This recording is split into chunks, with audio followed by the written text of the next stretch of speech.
Radio Classique, l'édito politique avec Le Figaro.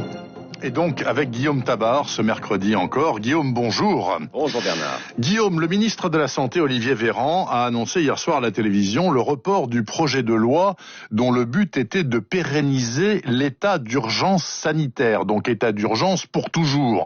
Qu'est-ce qui explique ce recul inattendu ? Tout simplement, le gouvernement a compris qu'il allait être pris dans une mauvaise polémique, une de plus, dans cette longue gestion de la crise sanitaire. Il allait être accusé de s'en prendre aux libertés individuelles. Ça aurait pu être le feuilleton de la rentrée, donc le gouvernement a préféré reculer. Bon, il faut nous expliquer très simplement, Guillaume Tabar, tout de même. Qu'est-ce qu'il y avait de si scandaleux dans ce projet de loi ? Pour le gouvernement, rien. Et c'est pour ça qu'il n'a pas vu venir le coup. Alors, pour comprendre, les règles mises en place dans le cadre de l'état d'urgence sanitaire courent jusqu'au 1er avril. Oui. Et l'idée était donc de prévoir un système pérenne face à toute éventuelle crise sanitaire, celle-là ou d'autres à venir. Et dans ce texte, une phrase a mis le feu aux poudres. Je vous la cite. Le Premier ministre peut subordonner les personnes, les accès aux moyens de transport ou à certains lieux, ainsi que l'exercice de certaines activités, à la présentation des résultats d'un test de dépistage ou au suivi d'un traitement préventif, y compris à l'administration d'un vaccin. La phrase est claire et beaucoup l'ont traduite ainsi. Si vous refusez de vous faire vacciner contre le Covid, eh bien, le gouvernement pourra vous interdire toutes sortes de choses et restreindre vos libertés. Oui. Ce qui serait finalement un moyen détourné de rendre le vaccin obligatoire tout en prétendant qu'il ne l'est pas. Alors, au sein de l'exécutif, on martèle que jamais il n'a été question d'imposer le vaccin. Ça va sans dire. Ça va sans dire, mais ça va encore mieux en ne le disant pas. Il y avait un flou, Il y avait un motif supplémentaire de suspecter les intentions du gouvernement, alors qu'il n'y aura pas de campagne de vaccination réussie, on le sait, sans confiance. Mais tout de même, Guillaume, face à une épidémie tout à fait nouvelle et hors norme, des mesures elles-mêmes hors normes ne seraient-elles pas éventuellement compréhensibles par le grand public ? Si, évidemment. Et d'ailleurs, le confinement, le couvre-feu sont déjà des restrictions de liberté au nom de la pandémie et elles ont été acceptées par les Français. L'idée d'une sorte de marché vaccin accepté contre facilité accordée est aussi envisageable sur le principe. C'est l'idée d'un passeport vert que certains suggèrent aujourd'hui. Mais là, ce qui cloche, c'est de sortir de cet exercice de contrainte du champ parlementaire pour les laisser entre les seules mains du Premier ministre. Dans une démocratie, Bernard, plus on doit consentir à des restrictions de liberté, et parfois il le faut, mais plus on doit compenser cette suspension par un renforcement du contrôle démocratique, donc un regard du Parlement, et c'est ça aussi qui est reproché au gouvernement. Puis il y a quand même un débat de fond entre état d'urgence sécuritaire et état d'urgence sanitaire. Appelés l'un comme l'autre à s'inscrire dans la durée, jusqu'où peut-on aller dans la restriction des libertés publiques ? C'est une vraie question, car si l'exceptionnel devient la règle, il y a quand même un vrai souci. Surtout pour un Emmanuel Macron qui passe son temps à montrer du doigt ce qu'il appelle les démocraties illibérales. Et voyez, dans le cas présent, on a une sorte de remake de l'article 24 de la loi sur la sécurité globale, une formulation imprécise qui a fait craindre pour certaines libertés publiques. Dans les deux cas, à se justifier, le gouvernement ne faisait que s'embourber. Dans les deux cas, il a compris qu'il fallait mieux reculer. Ce qui a été fait donc par la voix d'Olivier Véran hier soir sur TF1. Merci beaucoup Guillaume Tabar et à demain pour un autre édito politique avec vous du Figaro. Il est 8h16 presque, c'est tout de suite l'heure de l'invité politique de la matinale, Nicolas Dupont-Aignan. Radio Classique, l'invité de Bernard Poirette avec Le Figaro. Nicolas Dupont-Aignan, président de Debout la France, bonjour. Bonjour. Merci d'être à ce micro, monsieur Nicolas Dupont-Aignan. Écoutez, l'information de la nuit est tragique. 3 gendarmes, 21, 37 et 47 ans, abattus par un forcené qui est en fuite dans le Puy-de-Dôme. Au-delà de la tristesse, qu'est-ce qu'on peut dire d'intelligent ? D'abord, on pense à leur famille, et puis on se demande dans quel niveau de violence on vit. Voilà la vraie question, parce que des forcenés, il y en a eu, mais désormais, ils tuent tout de suite. Et ça pose le problème des armes, ça pose le problème du respect de l'autorité des fonctionnaires de police ou des gendarmes. Enfin, c'est tragique ce qui s'est passé cette nuit. Voilà, je peux rien dire de plus. Qu'est-ce que je peux dire de plus? Si ce n'est que tous les jours, chaque jour qui passe, il y a une vingtaine, du moins dans la police, je ne connais pas les chiffres dans la gendarmerie, une vingtaine de blessés très graves. Je parle pas des agressions. Je parle de vingtaine de blessés très graves. Et que nous sommes un des rares pays où un policier ou un gendarme ne peut pas être seul dans sa voiture. Vous allez aux États-Unis, vous allez en Angleterre, ils sont seuls et il ne vient même pas à l'esprit des délinquants les plus chevronnés de les abattre. Parce qu'ils passeraient leur vie en prison où il y aurait la peine de mort. Donc le problème de la France... Aux États-Unis, il y a beaucoup de policiers qui sont tués. Oui, il y a eu des... Mais quand même, notre problème national, c'est que depuis tant d'années, on a été habitués, et les décisions judiciaires sont d'une faiblesse incroyable, et je l'ai vécu dans ma ville de près, face à des agressions de policiers qui devraient être le point de non-retour absolu. Voilà, on a banalisé les choses, et alors je ne sais pas si dans cette affaire c'est cela, mais bon voilà, je peux rien dire de plus. En tout cas, il faudra essayer de comprendre. Si ce n'est que j'ai proposé 20 fois, 100 fois depuis des années qu'il y ait des peines planchées minimum pour toute agression de force de l'ordre. C'est-à-dire que la justice doit être impitoyable, ce qu'elle n'est pas. J'ai l'exemple dans ma ville, 6 mois avec sursis pour jeter une pierre sur un policier de dos. De dos. Ils ont failli le tuer. 6 mois avec sursis.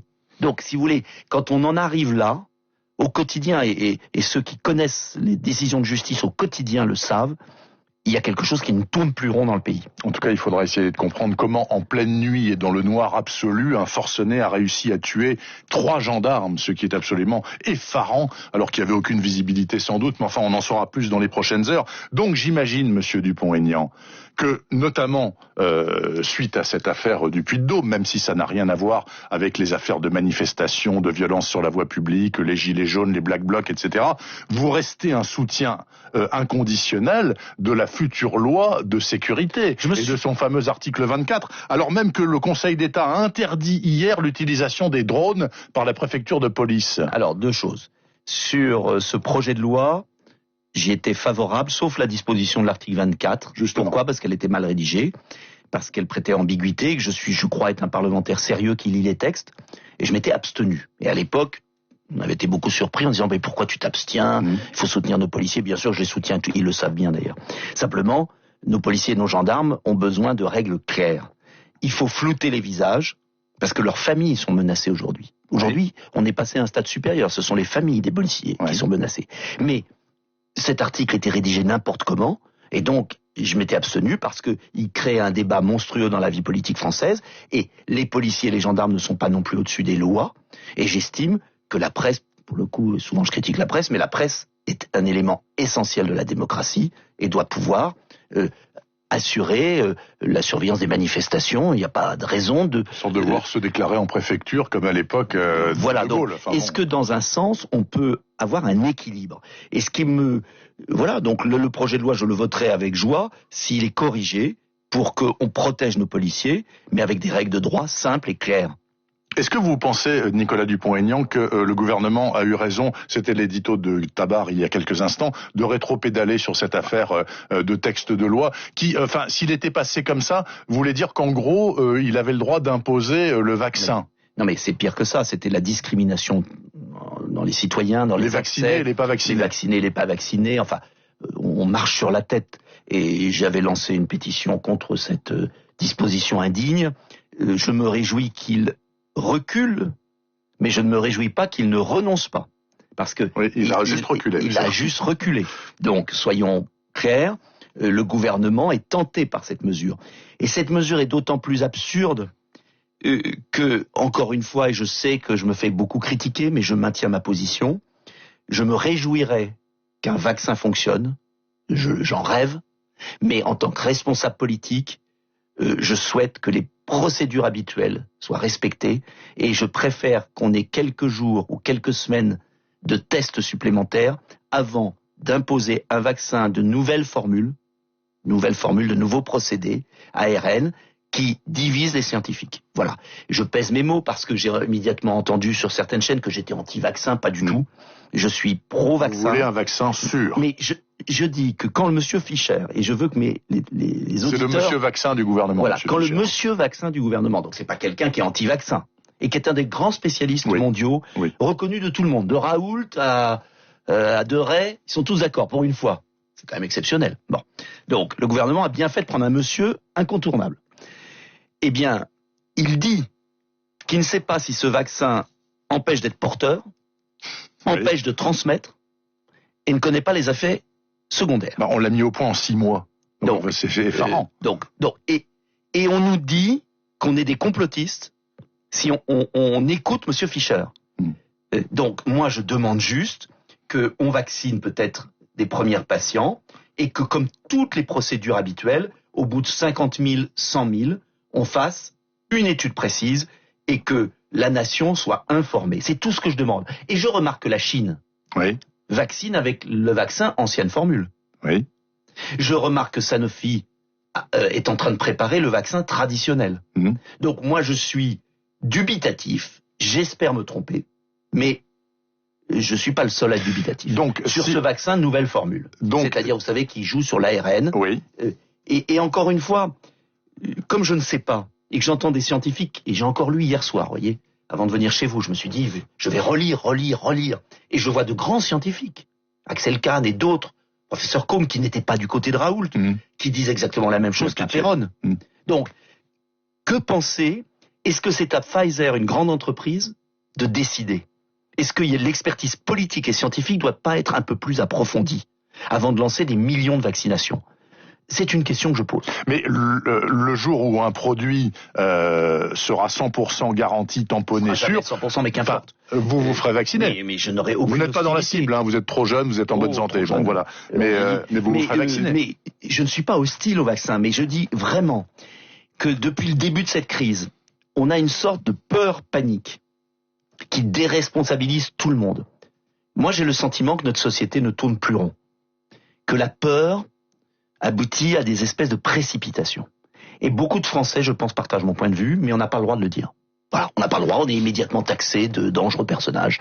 Et j'aimerais qu'on soigne les gens, avec le protocole Raoult ou d'autres, ivermectine. Je demande une étude indépendante. Vous savez qu'on n'a toujours pas d'étude indépendante sur toutes les formes de soins qu'il y a au Maroc, en Inde, en Allemagne. J'ai découvert que le journal Spiegel, 25 septembre, a révélé que l'Allemagne avait prescrit massivement l'hydroxychloroquine. Personne l'a dit en France. Non. Personne. Je n'en ai pas le souvenir. On est dans un... Moi, je ne sais pas comment vous réagissez, comment les auditeurs réagissent. J'ai l'impression, quand j'ouvre mon poste de télévision, de radio, qu'il y a une espèce de vérité officielle digne de l'Union soviétique. Voilà, ça m'étonne. Voilà. Nicolas Dupont-Aignan, on a appris hier que 700 travailleurs étrangers en France qui ont été, d'après le gouvernement et l'exécutif, en première ligne de la lutte contre le Covid-19, seront naturalisés. Est-ce que vous vous en réjouissez? Bon, ils sont d'accord pour être naturalisés, bien évidemment. On leur impose pas. Écoutez, si ce sont des gens qui ont mérité de la nation, ils ont bossé, absolument. Je ne suis pas hostile du tout. C'est l'idée que je me fais de la France. Je ne veux plus d'immigration d'aide sociale. Je veux une immigration du mérite, à titre exceptionnel. Pourquoi pas? Moi, je suis pas fermé à ça. Mais simplement, il faut pas qu'il y ait ça et en même temps, l'immigration ouverte. Parce que là, ça veut plus rien dire. Ça, on ne sait pas. En tout cas, il y a les deux, malheureusement. Ils ont ciblé pour le 700. Donc, ciblé là-dessus, moi, je ne suis pas du tout hostile. Je veux revenir sur un point, sur le vaccin, parce qu'on passe de l'enfermement au vaccin. Mais encore une fois, il y a une palette de solutions qui n'ont pas été mises en place sérieusement en France. Et je pense aux tests négatifs à l'entrée aux frontières, on l'applique aux Anglais. Mais vous pouvez revenir de beaucoup de pays du monde, il n'y a toujours pas d'exigence de tests négatifs en France. Absolument, j'ai un ami qui est revenu d'Afrique centrale. J'ai quelqu'un qui est revenu d'Amérique latine, qui est arrivé à Roissy, il n'y a eu aucun contrôle. Donc, on est quand même dans un pays qui a multiplié les attestations de sortie, qui veut nous vacciner de force quasiment, et qui ne prend pas les mesures élémentaires qui sont prises dans beaucoup de pays. Donc quand M. Macron dit à l'Express, le confinement à la française, le deuxième confinement, là, celui qu'on vit actuellement, c'est une vraie réussite. Mais je pense que là, il se moque. Dubitatif. Je suis pas dubitatif, je me demande si le président a perdu la raison, bluffe, parce que le confinement à la française est un drame social, sanitaire. On va voir le nombre de morts supplémentaires, absence de dépistage de cancer, dépression, suicide, et en plus n'a pas permis d'éradiquer l'épidémie. On le voit bien. Donc, je redemande ce que j'ai demandé depuis 6 mois, en m'inspirant de ce qui se passe à l'étranger, tests négatifs aux frontières, masques FFP2 envoyés à nos anciens. Pas les chirurgicaux, les FFP2. FFP2, Ouais. car quand je vois des personnes vulnérables avec des masques en tissu dans des supermarchés, je dis que c'était pas sérieux. Et Madame Merkel a envoyé à 27 millions de foyers allemands des masques FFP2. On m'a dit que c'était pas possible en France. Expliquez-moi pourquoi. Troisièmement, je demande qu'on puisse soigner. Ça, c'est un. Je demande qu'on augmente les lits de réanimation, qu'on rouvre le Val-de-Grâce, l'Allemagne a tenu avec 3 fois moins de victimes parce qu'ils ont un réseau d'hôpitaux de proximité qu'ils n'ont pas démantelé. Et puis, je demande qu'on teste massivement. Parce que c'est par le test qu'on empêche aux gens positifs de contaminer leur entourage. Une dernière question, Nicolas Dupont-Aignan. Aujourd'hui, le Conseil d'État va dire oui ou non à la réouverture des cinémas, des théâtres et des musées. Ils ont fait le maximum, ces gens-là, pour garantir la sécurité sanitaire. C'est fou ce qui se passe. D'abord, c'est pas au Ils vont Conseil rester d'État. fermés. Mais d'abord, 30 secondes. quel pays? C'est pas au Conseil d'État, ils ont des juristes de décider, c'est au Parlement. Mais non, mais il y a un moment, on est en démocratie, on est dans un gouvernement des juges. Et deuxièmement, ils ont fait des efforts. Quand comprendra-t-on qu'il faut protéger les personnes et pas fermer les lieux? On fait exactement l'inverse. On ferme des lieux sans protéger les personnes. Donc, la question n'est pas de fermer tel lieu ou tel lieu. C'est absurde. Surtout qu'ils ont fait des efforts. Alors, je dis pas qu'on peut tout rouvrir n'importe comment. Mais il y a des mesures. C'est évident qu'on peut rouvrir. On est en train de tuer l'économie française et donc la société. J'ai pas l'impression, c'est une dictature sanitaire moyenâgeuse. Et ça peut pas durer. Voilà. Alors j'espère que la raison va revenir à l'occasion du changement d'année. Je vous conseille les 2 pages des Échos ce matin, à vous aussi Nicolas Dupont-Aignan, qui montrent que les secteurs économiques qui ont le plus dérouillé pendant le Covid-19 en 2020, dans certains secteurs comme l'automobile ou l'aviation, on est reparti 30 ou 40 ans en arrière, hein, avec les niveaux d'activité actuels. Merci en tout cas. Et ailleurs. Merci Nicolas Dupont-Aignan, président de Debout la France. Merci, je vous souhaite une bonne fin d'année. Joyeux et puis Noël. bon Noël, autant que faire se peut. Il est 8h28. À tout de suite pour le rappel des titres, puis la revue de presse dans laquelle on parlera d'ailleurs justement des Échos et les esprits libres de ce mercredi matin.